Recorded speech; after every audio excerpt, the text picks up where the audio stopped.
Welcome to the forum at Harvard School of Public Health. We're here to talk today about sugar, salt, and supplements, and we're here to sort the science. I'm Amanda Chan. I'm the Senior Health News Editor at the Huffington Post, and this event is a collaboration with the Huffington Post. The forum is a live webcasting series about health policy, and it's at Harvard School of Public Health, which is celebrating its centennial. We're going to be live tweeting this, so if you're on Twitter, it's at forumhsph. And you can also email questions to theforum@hsph.harvard.edu. I want to introduce our panelists. So we have Dr. Frank Hu is the Professor of Nutrition and Epidemiology at Harvard. Dr. Daryush Mozaffarian, Associate Professor in the Department of Epidemiology at Harvard. And Dr. Joanne Manson, who is the Study Director of the Vitamin and Omega-3 Trial, and the Chief of the Division of Preventive Medicine at Brigham and Women's. So we'll be talking today for an hour, and we'll take questions at the end. We're going to start off the session with a video clip about sugar. And this video is from HuffPost's Unreal Eats series. And it's a lighthearted video, but it's about a serious topic. So let's get started.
Okay, so obviously this is about sugar, so we're going to start off on sugar. The World Health Organization recently proposed guidelines that say less than 5% of our daily calories should be coming from sugar. Right now, the guidelines say 10%. So Frank, I wanted to start with you. What would 5% of our daily calories even look like if it came from sugar? After watching this video, I thought you were going to ask me whether I'm going to choose the cookies or the juices. But I will come back to the WHO guideline in a couple of minutes. It's interesting to see how much sugar in our diet, in cookies, in soft drinks, in juices. And it looks like the cookies contain less sugars than the beverages. But those kind of cookies are not necessarily healthy food because they also contain a lot of refined starch and perhaps butter. So you can actually make a much healthier cookies by using whole grains and vegetable oils, a little bit of sugar. So of course, we're not doing a cookie contest here, but I think my point is that sugars are hidden in numerous foods and beverages, in ubiquitous in our food supplies. So I just want to address three questions very briefly. One is, how sweet is American diet? And the second question is, what are the bitter consequences of eating too much sugar? And the third question is, what are we going to do? About this public health problem? So the first question, how sweet is American diet? The simple answer is too sweet. So on average, Americans consume about 15% calories from added sugars. 15%. 15% calories, which is equivalent to 22 teaspoons of sugar. 22 teaspoons of sugar. That's really a lot.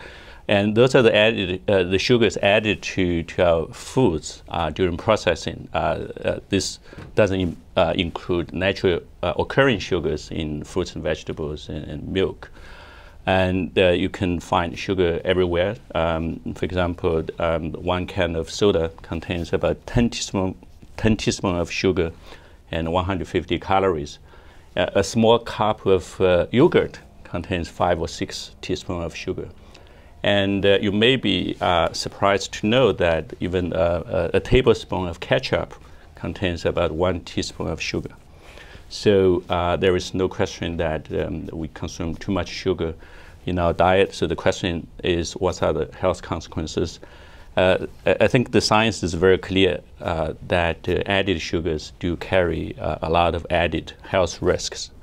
And many studies have shown that added sugars are associated with increased risk of diabetes, hypertension, and even heart disease. So those sugars not only bad for your teeth, but also bad for your weight and for your heart.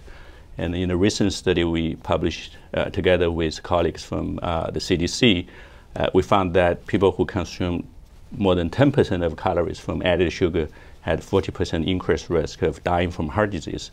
And those who consume 25% calories from added sugar had 2.5-fold increased risk of dying from heart disease. So the increased risk is not trivial, it's substantial. And in our previous analysis, sugar-sweetened beverages associated with increased risk of obesity and type 2 diabetes. Just 1 can of soda is associated with 25% increased risk of developing type 2 diabetes. So the last question is, I'm going to briefly touch upon this because we'll have more time to discuss the solutions. What can we do about this major public health problem? It's not easy to kick the sugar habits because we all love sweet foods, and the added sugars are ubiquitous in our food supply, as I mentioned earlier. So we really need government regulations and also voluntary, involuntary actions from the food industry to reduce the amount of added sugars in our foods. And as you just mentioned, the WHO has been recommending no more than 10% of calories from added sugar in our diet. But recently they proposed a lower threshold, a lower goal for reducing added sugar to no more than 5% of calories from added sugar in our diet. So this is equivalent to like 8 to 9 teaspoons of sugar. So a yogurt or 2 yogurts. Yeah, well, less than 2 yogurts, and no more than the amount of sugar in the 12-ounce can of soda. So it's relatively small. I think this is, in short term, this is a very ambitious and very challenging goal because we are consuming 15% of calories. Already, if you're drinking a can of soda, that's it. Like right, that you'd be done already for the day. But in long term, I think is a good goal, and it's achievable goal. But it will take a lot of efforts, not only from individuals, but also from government regulations, actions from the food industry. And reducing added sugar, especially sugar-sweetened beverages, I think is a very important step in improving our overall quality of diet. And even though cutting back on sugar is not going to solve the obesity problem, I think it is going to have major impact on the diet quality and the overall obesity problem. Okay, you mentioned earlier added sugars. You made sure to specify added sugars. Does our body treat added sugars differently than like fructose or something that's naturally in a food? Yes. So most of the sugar we consume come from added sugars in beverages. Actually, beverages contribute to about 50% of added sugars in our diet. And then the added sugars basically in almost all the foods we consume.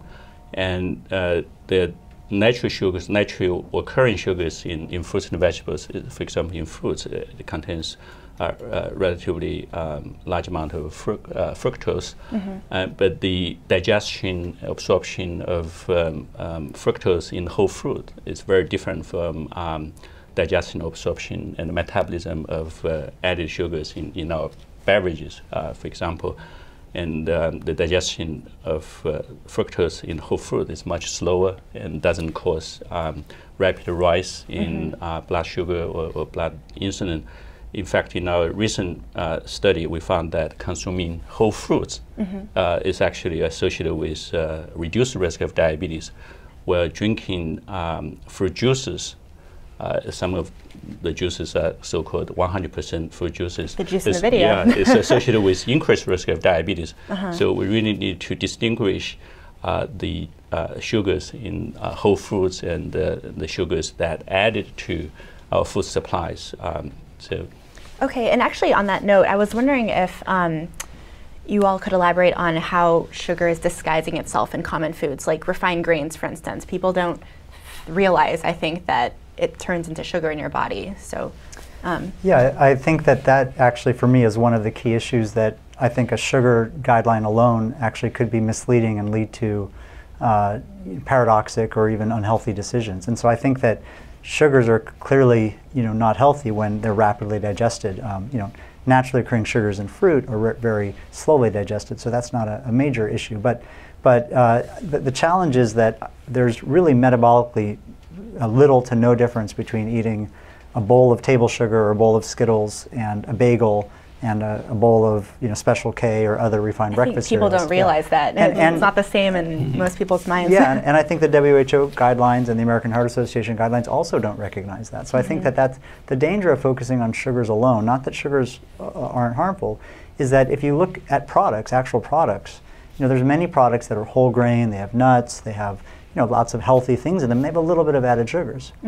And then there's many products that have no added sugars, but they're all refined carbohydrates or starches. And so the problem is if we just focus on sugars, then these products that have a little bit of added sugars but are otherwise actually pretty good choices will be viewed as worse choices than total refined carbohydrates. And Frank mentioned that added sugars are about 15% of calories. Well, refined grains and starches and sugars together are almost half of calories. So 50% of our calories are coming from these poor quality carbohydrates. And the reason they're very similar is, as you mentioned, if you eat a bagel or eat a piece of white bread or white rice or most breakfast cereals, in the mouth immediately you start getting digestion. And what we learn were complex carbohydrates are just long chains of glucose. So they start breaking into glucose immediately in the mouth. And by the time they get to the stomach, they're rapidly digested and you get identical spikes in blood sugar. So really, not being facetious, most breakfast cereals are like eating a bowl of table sugar. Wow. And so I think that actually, we should be reducing added sugars in the food supply. But I think the guideline and the reduction should be completely combined with the amount of overall refined carbohydrates in a food. Because as I said, Mary Poppins said a little bit of sugar helps the medicine go down. There's lots of good, healthy whole grain products or nut products that have a little bit of added sugars, and there's lots of highly refined grain products that have no added sugars. So if we just use sugars, we could get misled. And so there are some obvious things like sugar-sweetened beverages. There's no redeeming quality to sugar-sweetened beverages, and those should be reduced. But there's a lot of other products that are kind of in this mix, and so I actually worry that this isn't as bad as the low-fat craze, where there was really no good data. Obviously, sugars are harmful, but the low-fat craze had unintended consequences. And so I think people should think about their overall carbohydrate quality and try to reduce all what I would call low-quality carbohydrates, which is refined grains, starches like potatoes, and sugars. Well, on that note, too, there was a recent report showing that bread is actually the top source of sodium in our diets, and not things like potato chips, which is what most people would think. So I was wondering if you could explain how much salt Americans typically consume and how much we should be consuming, and obviously cutting back on bread is a good way to do that. But yeah, so sodium is really a global problem, and Americans consume way too much salt. In terms of sodium, almost 4 grams per day of sodium, and while it's a little bit controversial what the ideal should be, nobody disagrees it should be much lower than 4 grams. And so, some people say it should be 1.5 grams, some people should say it should be 2 grams. That's pretty much the argument. Should it be 1.5, should it be 2? Or the current US dietary guidelines, 2.3 grams for many people. So whether it should be 1.5 or 2 or 2.3, that's all sort of theoretical because we're way, way above that. What would that look like? Like realistically, would that be like a bagel and that's it? Like what, in real life, what would that look like? Well, so the sodium comes from all processed and pre-prepared food sources and restaurant food sources. And so we're really getting sodium ubiquitously in the diet. As you said, the #1 source is bread. The #2 source in the US is actually chicken. Chicken that you buy that's pre-prepared because companies inject it with sodium so that it stays juicy and tastes really good. And so things that actually taste salty, like nuts or potato chips, actually have relatively low amounts of sodium. Mostly what sodium is used for in the food supply is for preservation, so that you can buy bread and you can buy it, and it can sit for 2 weeks on your counter, right, without going bad. If you make your own bread, or if you get bread at a farmer's market, it'll get hard and go bad very quickly. And then also to hide tastes, and so these Lunchables and these other food items where the meat has been pre-cooked and then you have to reheat it. Reheated meat does not taste very good, and so the sodium is to hide the taste. And so it's used for hiding tastes, for structure, for preservation. It's not really for a salty taste per se.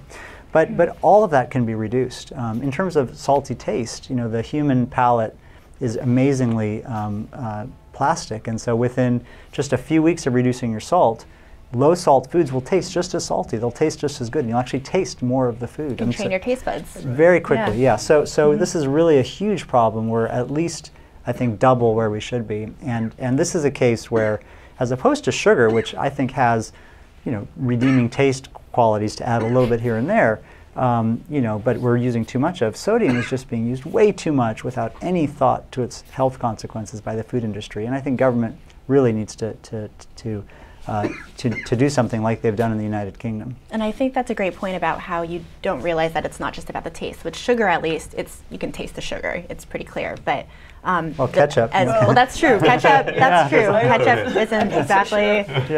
But that it's used as a preservative and things that you wouldn't even realize, like chicken. Like why is there salt in chicken? Right. Anyway, okay. Amanda. Oh yes. In addition to the regulation of industry, which I think is going to be very important for both the sugars and salt, I think just the transparency of having it really visible in the food label, the amount of sugar and percent whole grains versus refined sugar, and also front of package labeling, because when consumers are making choices among the different products on the shelf, it's so important to have something that's easily visible, where they can see the differences.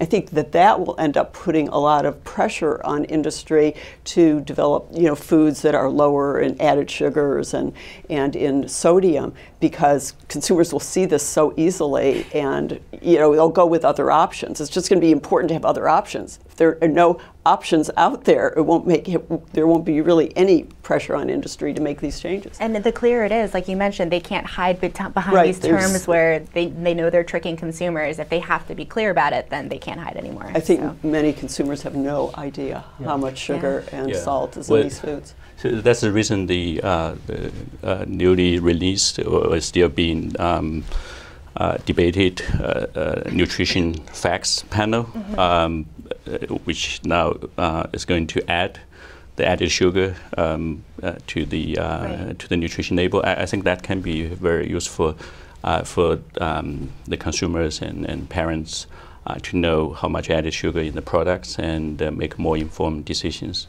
Yeah. And we're actually going to have a clip about that later on, so we'll go back to that subject. But next, I actually wanted to move on to supplements, which is Joanne's expertise. So we'll watch a clip, which is on the draft recommendation statement on multivitamins with regard to preventing cancer and heart disease. And the clip, there's a couple speakers in the clip who aren't named, so I'll tell you now. It's Dr. Kirsten Bibbins-Domingo, who was a panel member of the U.S. Preventive Services Task Force panel, and then Douglas McKay, who's from the Council of Responsible Nutrition. So we can play that.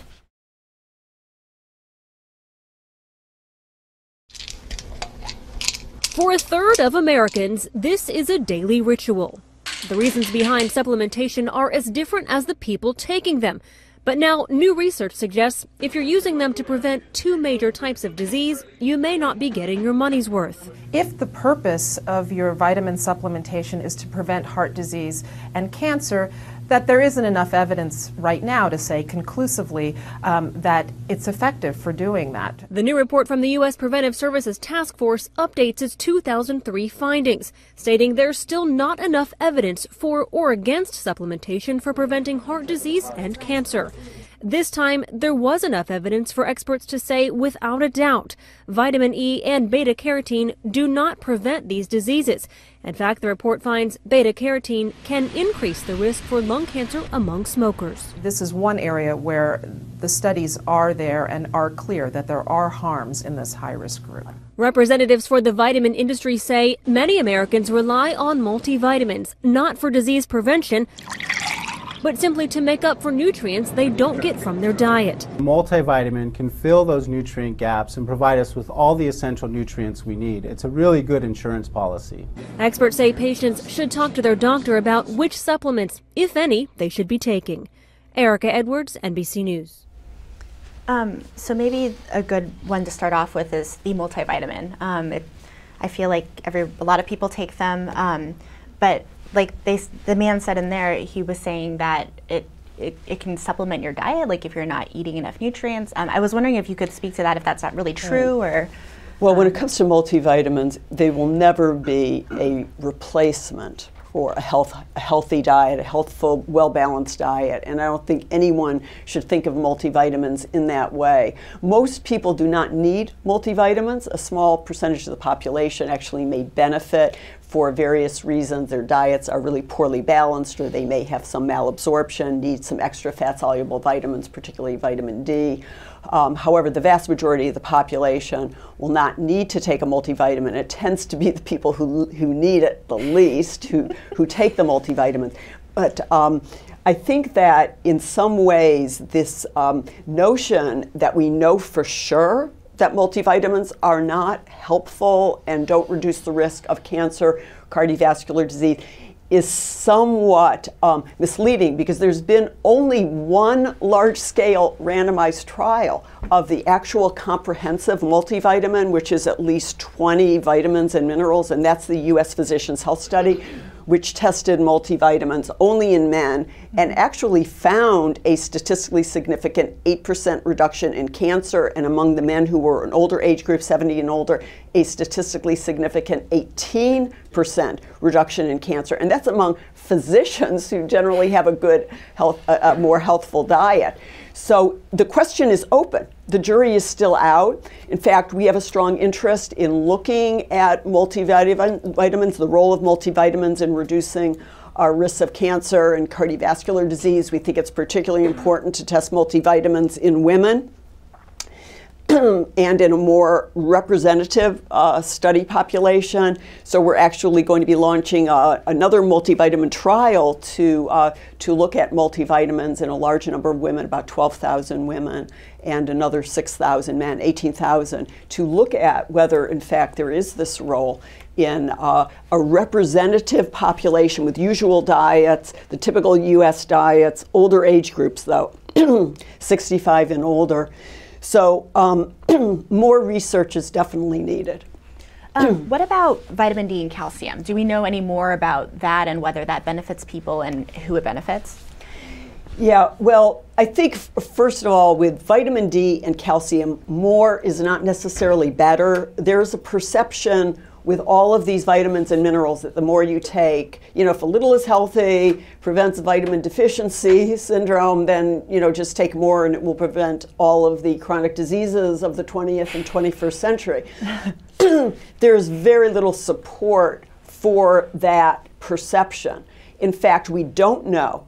There's so much we don't know about the balance, benefits, and risks of taking higher dose vitamin supplements. I think we can say that it's important to get the recommended dietary allowance, and that would mean what you would get through a healthful, well-balanced diet, or maybe in those who are concerned taking a multivitamin. But what almost in every single case where mega dose of vitamin has been tested, it's been found not only to lack benefits, but even to have risks. So some of what was mentioned in the clip about beta-carotene, high-dose beta-carotene being associated with increased risk of lung cancer in smokers, vitamin E in high doses has now been linked to bleeding disorders and even to an increased risk of prostate cancer. We really do not know that taking mega doses far beyond what you would get from a typical balanced diet will be of benefit. And so these doses, if they're going to be very high, they certainly should be tested in randomized trials before adopted by the population on a wide scale. And in general, with supplements, I would say consumer beware, really. It's very important to understand that very, very few of the supplements, the vitamin, the mineral supplements that are on the market have been well tested. And the ones that have been well tested have generally not shown that the benefits, it hasn't been shown that the benefits outweigh the risks. So you could, on one hand, you could count the vitamins and minerals to consider taking beyond what you get in a multivitamin. And that would include vitamin D, calcium, especially if you have a bone health problem or if you have malabsorption or you don't have any dairy product or very little dairy because you have lactose intolerance or don't like dairy products. It certainly would be very reasonable to take a supplement of vitamin D and calcium under those circumstances. And folic acid is very important in women of childbearing age and certainly through pregnancy and early in pregnancy because it's been linked to reducing birth defects. So I think that the vitamins to consider, the folic acid in women who are considering or potentially will become pregnant, and in people who take certain medications, such as proton pump inhibitors, there can be reduced absorption of vitamin B12 and a need for some other vitamins. And certainly malabsorption syndrome, you would definitely want to take higher doses of vitamin D and other fat-soluble vitamins. But overall, the evidence is not yet there. That's why these large-scale randomized trials are being done to test these higher doses. But we don't yet have the evidence that taking mega doses of vitamin D will be helpful, and omega-3s also need to be tested. The fish oil omega-3s are being tested in several trials, but very few trials have been done in primary prevention. So I think we need more research, and until the point that the research clearly shows that benefits outweigh the risks, I would really caution against taking mega doses of any of the supplements on the market. So fish oil is included in that. Fish oil would be another supplement that, certainly there are a lot of anecdotal stories about fish oil helping people. The randomized trials initially showed some benefit in those who have heart disease, but the more recent trials of fish oil in people with heart disease are not showing benefits. That may be because all of the medications that are taken, like aspirins and statins, are masking the benefits through similar pathways of the omega-3s, but there hasn't yet been a large-scale randomized trial completed of the omega-3s, the marine omega-3s, long-chain omega-3s in preventing or lowering risk of heart disease in healthy population. We're doing that in the vitamin D and omega-3 trial, but that trial is in progress and the results are not available. Okay, so you'd say that because there's so much we don't know, the best way to get Buyer it is beware. Buyer beware. Nutrition, good nutrition. A healthy diet, try to get as much as you possibly can, and work with your clinician to see if you might need or benefit from a higher dose of an individual vitamin or mineral other supplement. Great. Can I chime in? Definitely. So for vulnerable populations, as you said, for pregnant women, for children and the elderly, and also for vegetarians who don't eat animal products, I think vitamin supplementations is a important consideration. With the help of the clinician. I mean, there is a recommendation for infants and children, to take some vitamin D, but generally supplementation isn't really recommended across the board in any of these groups, except pregnant women definitely need adequate folic acid, no question about that. And you want to be sure in terms of working with a pediatrician about what to do about vitamin D, make sure to get input from the pediatrician about whether to use, vitamin D so just supplementation. Make sure you're talking to your doctor about what you're doing. And older people, I think, really may benefit from a multivitamin, but the jury is still out. Certainly the Physicians' Health Study suggests there may be some benefit, some role of the multivitamin in the older population. There was no benefit seen in the younger and midlife men, but we need additional trials. We need trials in women that include women, and we need additional research in more general populations. Great. And I would just add, I think that, again, eating healthy foods as a major food source is the most important thing. But if we're going to take one thing, I think that fish oil has the strongest evidence. There's at least 4 trials have shown benefits in contrast to any other. Yeah, but so many haven't shown benefits. Fish oil. And many observational studies have shown benefit. And in contrast to some of the other trials where high doses have harms, there's really no convincing signal of any harms for fish oil. So I think that diet is still the first choice.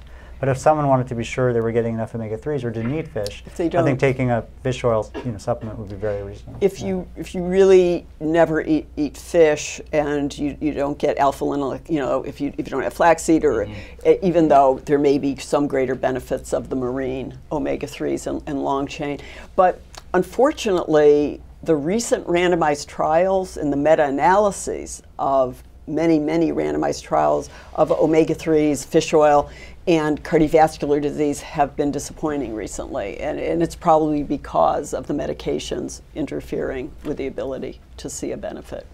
I think we could talk for another 5 hours about fish oil, but not to cut this conversation short, but just to change directions into a more solution-minded focus. We're going to open up to the solutions part of the discussion, and we're going to play a clip on the new nutrition labels that we were talking about earlier. The Obama administration wants shopping for healthy food to be faster and easier, and says nutrition information needs to be clear. Too often, it's nearly impossible to get the most basic facts about the food we buy for our families. First Lady Michelle Obama today announced proposed changes to the nutrition facts panel seen on nearly every food, long thought to be too confusing for hurried shoppers. You squinted at that little tiny label, and you were totally and utterly lost. Key changes would include calories printed in larger, bolder type, for the first time a line indicating added sugars, differentiating them from healthier natural sugars, and updated, more realistic serving sizes to reflect the way people actually eat. A lot of people, get a bag of potato chips and they eat the whole bag, but if you look at the serving sizes, it says, well, there's 2 servings in the bag, and they weren't really understanding that. So now you can get the calories per serving or what it would be if you ate the entire bag. The current facts panel is 20 years old. In that time, new research shifted the focus from fats to calories and added sugar. One of the reasons there's such a high obesity and diabetes rate in this country is we're having elevated insulin levels from eating too much sugar. Food companies have resisted some changes before, but an industry group called the proposal a thoughtful review it hopes will inform and not confuse consumers. The new labels are likely several years off. The FDA must finalize them and give industry time to change, which could cost an estimated $2 billion. Cindy Sharp, Associated Press. So we talked about the added sugar element of that a little bit before, but Daryush, I actually wanted to know what you thought about how added sugars are represented, and if you think that that's like a really accurate way of helping us understand how much sugar we're consuming. Yeah, well, we've done research and are doing research on sort of the impact of labels in general, and so I think the big question is whether any of this is worthwhile at all, and whether it's all misleading and confusing. And I think it's obvious the industry is going to support this, because I think practically there's very little useful information on a nutrient label, in my opinion. And I think that a lot of these emphases are actually going down the wrong path. And so I think the emphasis on calories actually sounds like a good idea, but it's actually a terrible idea, because we should be eating more calories from some things to reduce risk of weight gain, and we should be eating less calories from something else. And so if you just have the calories in big, bold numbers, a serving of nuts is 165 calories, a serving of soda is 120 calories. You'll choose the soda. So, 30 years ago we focused on fat because we wanted to lower cholesterol, and lowering fat doesn't lower heart disease. And now to lower obesity, we're focusing on lowering calories. That's not the answer. We need to be eating healthier calories. So a calorie focus is incorrect. And in general, actually, there's lots of evidence that people read the label and say it's interesting to them, but if you test it in trials, it doesn't change behavior. So industry is going to support this because it's just a Band-Aid fix, and it lets industry do whatever they want and sell whatever they want as an alternative to a strong government policy to actually change what's in the food. So I think that there are some good things here. Maybe standardizing the serving sizes is a good idea. Right. But I think putting added sugars on the label is silly. Focusing on calories as a single thing is silly. There's only a few useful items. Sodium is actually silly. Sodium is terrible. There's too much sodium in the diet, but a lot of ways companies lower sodium is by lowering portion sizes. Subway does this. So Subway, the average sandwich has over 1,000 milligrams of sodium. They have their healthy options, which have American Heart Association heart check on it. They've just lowered the portion size, it lowered the calories. So of course it has lower sodium, it has lower calories. So I think that there's all sorts of confusing things on the label, and this sort of Band-Aid fix is sort of an excuse for actual strong policy, and I think we really need strong policy. Joanne. I agree, it's not the magic bullet, but I think that it is very important to provide consumers with this information, the public with this information, and many people will make use of this.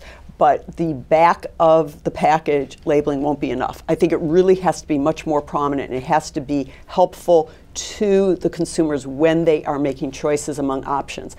But I agree with Dari that we really need to have more emphasis some other areas. Most importantly, making it clear, almost educating the public and even clinicians getting involved in talking with patients about diet. What is a healthful diet? More focus on the foods that should be eaten and that people will benefit from. The fruits and vegetables, the whole grain, the fish, some of these, having a snack of fruit. Kids really love, if they start early on, having fruit for a snack. Apples, pears, peaches, and strawberries. They love that. My kids loved berries and strawberries and peaches. These foods could definitely be replacing the junk that so often is given to kids as treats. So it's so important. I think that really the public should vote with their feet and not buy these products, that are just absolutely loaded with sugar and salt, and focus more from a very early age on the healthful foods, particularly, fruits and vegetables, nuts. I completely agree. I mean, a snack of nuts and a kid who's not allergic, kids love nuts if they're introduced to it early on. They don't have to be given cookies and pastries, because that is what feeds the addiction to sugar and the salt that lasts a lifetime. And so, then you have the obesity developing in the children, and it tracks throughout adulthood. So I think we need to start early, and I really wish clinicians would get more involved in educating, patients about what's a healthy diet and giving them the options. Instead of this, choose this. That is so helpful. Handouts in the clinic that give people ideas about what they can do to make choices, alternatives that are much healthier and much better than, and often taste much better too. We have to educate the clinicians first before we can educate them. Right. Yeah. This is a big problem. Going back to the proposed nutrition facts label, I think it's an improvement. I mean, it's not perfect yet, but I think it's very important to highlight the portion size and the number of calories and the amount of added sugar. I think the added sugar is something is relatively easy, simple target compared to this refined starch, which is, everywhere in our staple foods, bagels, potatoes, and bread, and so on and so forth. So we know that added sugars, especially sugary beverages, do not provide any nutrition benefits. Those are pure empty calories. So I think it's very important for us to target added sugars. Was one of the strategies. We have to look at the overall picture, not just one single nutrient or element of our diet. But based on the science and also based on the fact that those are empty calories. I think added sugars, especially sugary beverages, very important target in terms of public health interventions. What do you think about policies like in New York City, the soda, no more big sodas, or in California, there's proposed warning labels that they're going to put on soda. What do you think about more, like sort of interventions where it's looking at it as a negative, casting it in a negative light versus promoting the positive options? Do those work? Well, I think those, again, there is no magical bullet. I think all the steps can be incremental, can be useful in terms of, first of all, increasing the awareness about, this major public health problem. And secondly, the consumers and parents can make more informed decisions based on the information, for example, the warning labels on soda cans. And restricting access to large portion size of soda, I think is a good idea, because we know that there is a strong correlation between large portion size and the amount of consumption.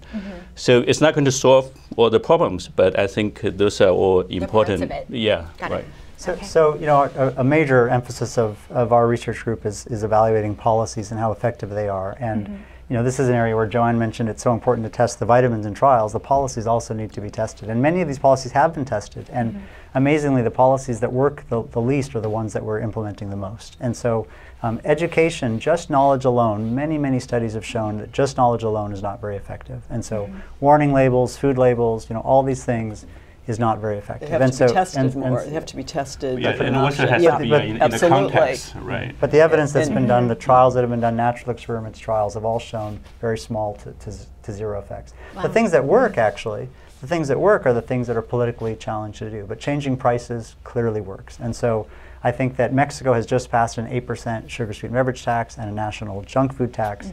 I think that something like that in the United States should be done, and should be coupled, though, with a subsidy on healthy foods, so it's not regressive and not penalizing. So you tax less healthy, highly processed foods and subsidize healthier foods.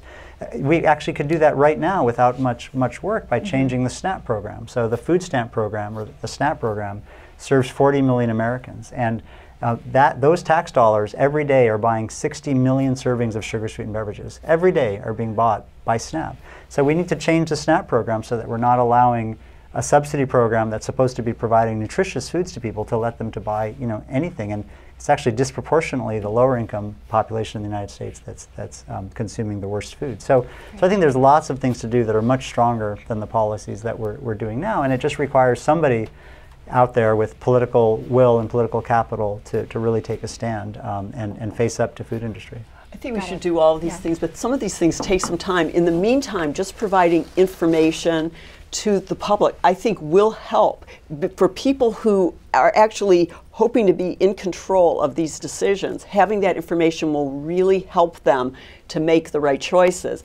And I definitely agree with also moving in the direction of public policy changes and, the subsidies for these really unhealthy foods. I mean, this makes no sense.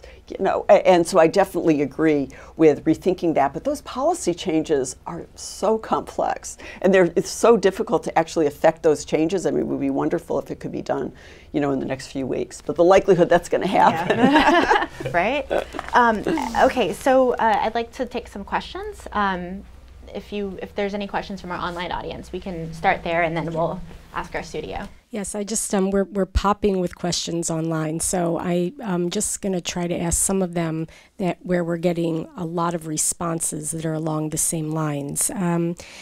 Here's the first one. In many communities, there is a shortage of choice of right foods. I live, as many of my family and friends do, in middle-class neighborhoods that have big supermarkets.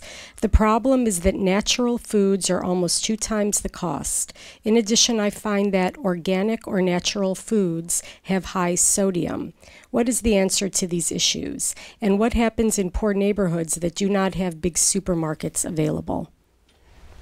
Well, that's a key question. Yeah, so we've studied both of these issues with our research, and so in terms of cost, actually, this is a little bit of a misperception that healthier foods cost more. We actually did a meta-analysis of all the world's evidence on price of foods versus healthfulness, and certainly if you go into a restaurant, and you're trying to purchase pre-prepared food, healthier choices often cost more. But if you're making your own food, actually, there's pretty small price differences. And so it's on average about $1.50 per day price difference between the healthiest versus the least healthy foods. And so that's not a huge price difference for many Americans, although again, for the poorest, 25 or 30%, that is a big price difference. So it's costs more, but not that much more. It's not $10 more a day. It should cost less. It should cost less. Absolutely, it really should. It should. And then in there. terms of the health costs associated with it, it costs much more, obviously. This issue of the built environment, sort of food deserts, and all this. This is also something we reviewed, and actually the evidence is remarkably weak that strongly influences dietary intake. It sort of makes sense that it would. But most of the data to date actually are just sort of cross-sectional studies. There's never been any interventions or even any observational studies where we look at changes over time. So it's actually still pretty weak data. Certainly for fast food restaurants, convenience stores, Walmarts, things like that, the evidence is actually very conflicting that those influence diet at all. Supermarkets, the evidence is a little bit more straightforward and more positive that if you have a supermarket around, you tend to have a healthier diet, but it's all observational. It's all what we call cross-sectional, which means it could just be that those supermarkets are going there because that's the food people buy. So we need more actually study about how the food environment changes choice. I do think it's probably going to turn out to be important, but it's been remarkably understudied. Yeah. We need more research. Thank you. I think I'll just take the opportunity to ask one more question from the live chat. There's a lot of activity about vitamin D and questions about that. So Joanne, might you just elaborate more on who needs it and how best to get it? Oh, everyone needs vitamin D. No question about that. So there's a recommended dietary allowance. The Institute of Medicine's most recent supplements vitamin D. Okay, everyone needs vitamin D. Let me just start with that. So there's no question about that. And the Institute of Medicine's guidelines, most recently in 2011, were that adults up to age 70 need 600 IUs a day, and above age 70, 800 IUs a day. Now that probably is going to seem like very, very little, but the evidence is quite strong that for bone health, that's all it takes in order to maintain bone health, together with calcium, the recommended intakes of 1,000 to 1,200 milligrams. And the jury is still out, believe it or not, whether going higher than that will confer greater benefits. So we're testing 2,000 IUs a day of vitamin D for prevention of cancer and cardiovascular disease, for lowering risk of those outcomes. But the answers are not yet available, whether you get greater benefits. As far as who needs to take a vitamin supplement, most people, especially if they can eat dairy products, they can get up to that 600 IUs through nutritional sources alone. However, certainly older individuals would have trouble getting to their RDA of 800, and it would be very reasonable, but even a multivitamin together with what's in a typical diet would get you up to 800. However, I do think it's reasonable to take supplements 1,000 to 2,000 if you have bone health problems, if you've had a fracture, you've been diagnosed with osteoporosis.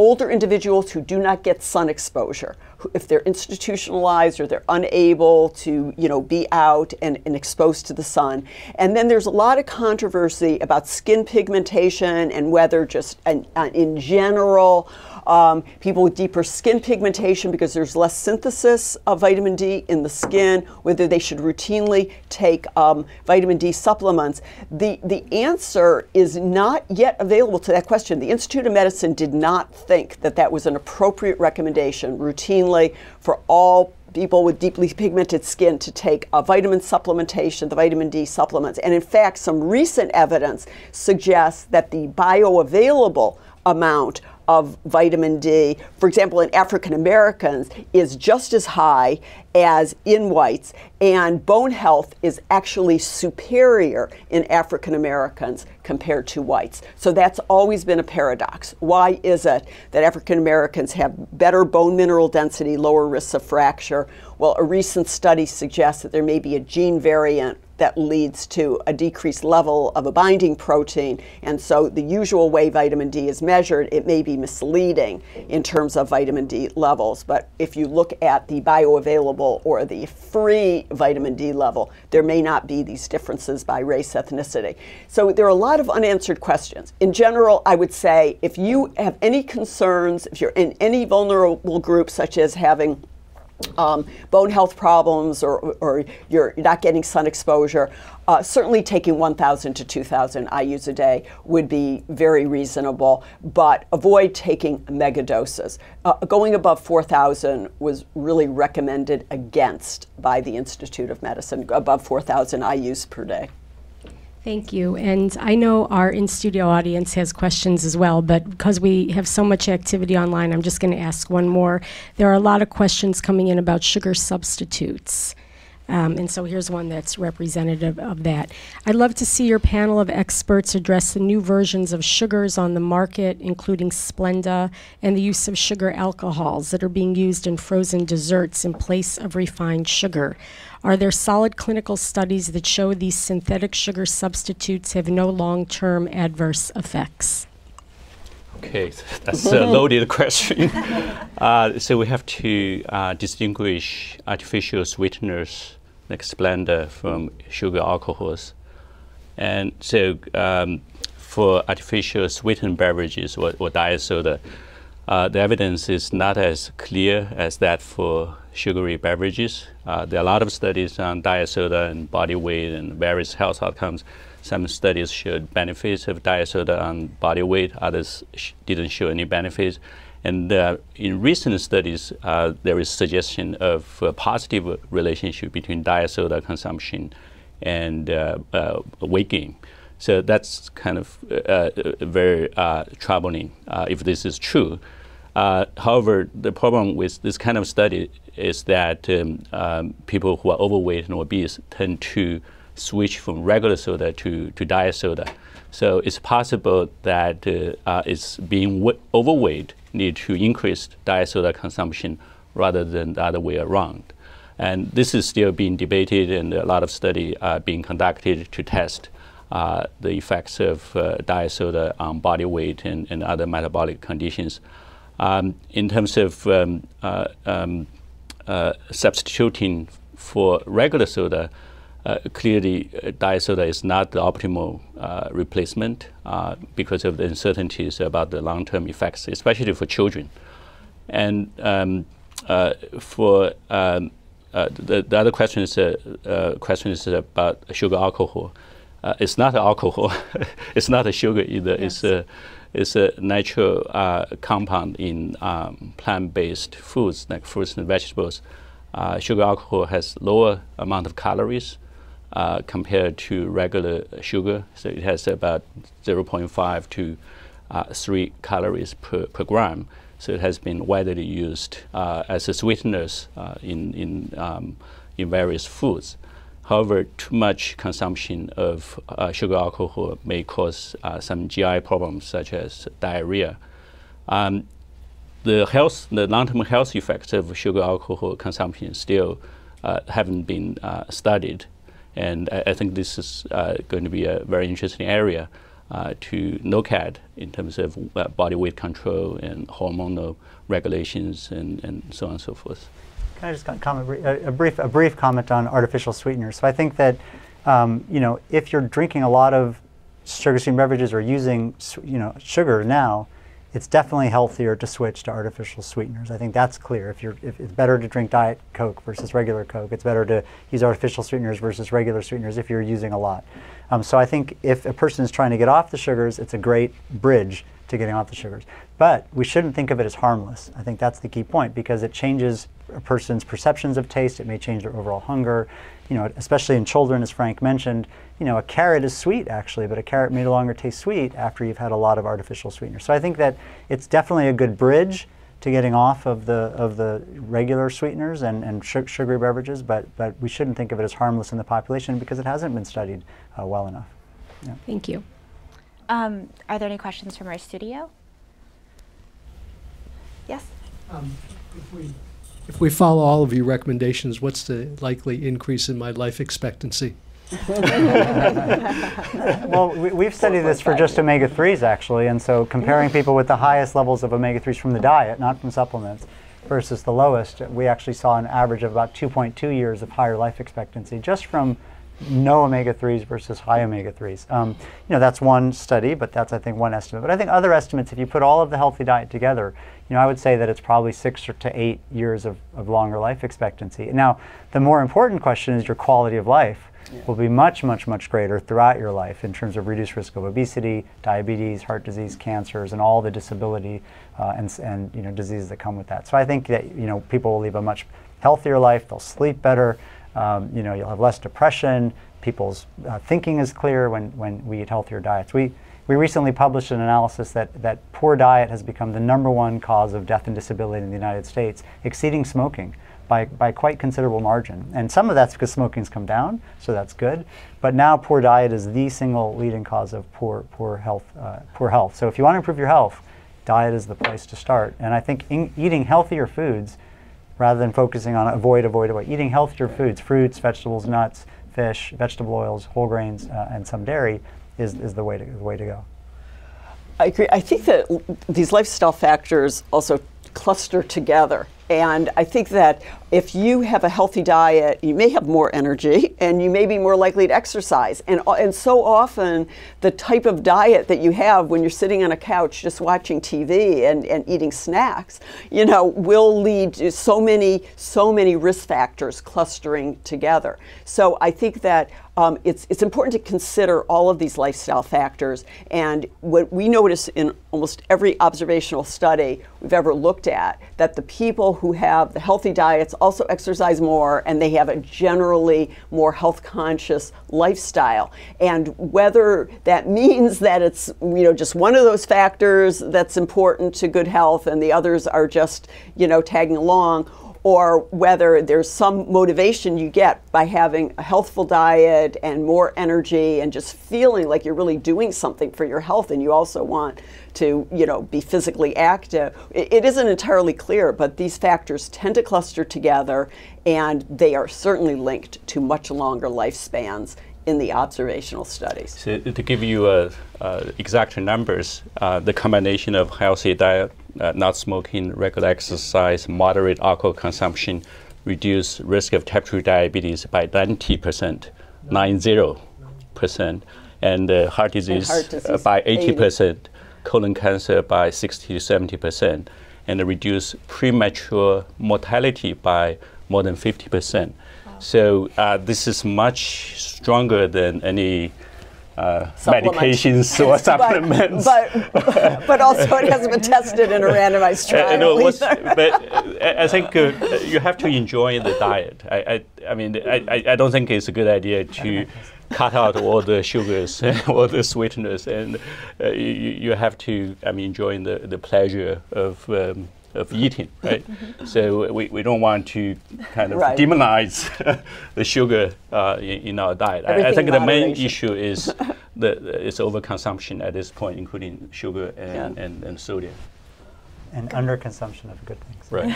Yes. I mean, really, it's so important also to emphasize what people would benefit from eating, because so often trying to prescribe intake of various foods, it just doesn't work unless there's a substitute. I mean, people have to replace it with something. You gotta eat. I think we have room for or time for one more question. We can take one more. Did someone have their hand up? Yeah.